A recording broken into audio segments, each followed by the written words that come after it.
Thamer, tell me, what were one of your challenges being a telco and launching such a platform? Well, I mean, one of the challenges we mostly faced was trying to convince management of launching a gaming platform. I mean, management was very hard to convince, trying to get them to understand what a gaming platform is, what is the potential, what is the revenue can be generated out of it. So, we had to go through, an uphill battle just trying to get this stuff out. But once they saw the government and this Royal Highness, the National Gaming Strategy, was launched, and the investments that the government has put into the gaming industry, they said, you know what, let's do something with it. So that's how I had to convince them. It's the only way I convinced them to get them to do it. Amazing. So you're saying a very traditional telco has taken off their hat and has embraced gaming to be smack down in the center of your user experience, both on the postpaid and the fiber customers, right? That's correct. I mean, it's also part of our strategy for our future strategy. Gaming is a pillar in it.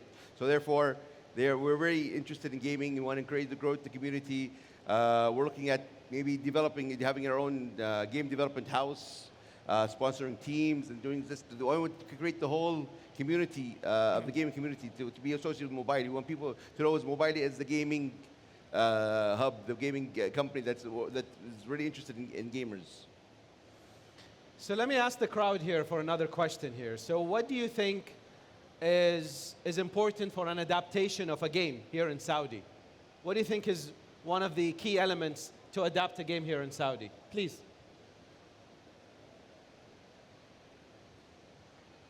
Hi everyone. I think it's the culture. I think it's something between the language barrier we need to understand as well. I've been developing a game myself for the Saudi region.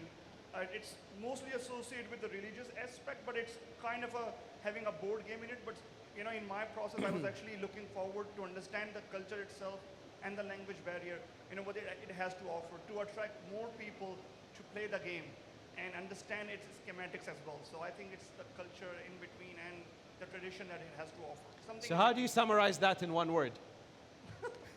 I think localization. Yes, that's localization is very important. Yes. And the reason why is because we've got an Arabic-speaking culture here that needs to also embrace this as part of the game or part of the experience. So is our platform in 2 languages? Yes, it's in 2 languages. It's in Arabic and English to the localization, because most of our customers are Saudis, so they speak Arabic. So English to them, okay, gamers, they speak English because most of the games are in English. But I mean, the interface and everything else is in Arabic. So we have both languages. So therefore, we keep catering the localization of this. Yes, and to cover most of the audience as well. Absolutely, absolutely. I completely agree with you. Yes. We've got a very smart audience answering all the questions right. We can't challenge you guys.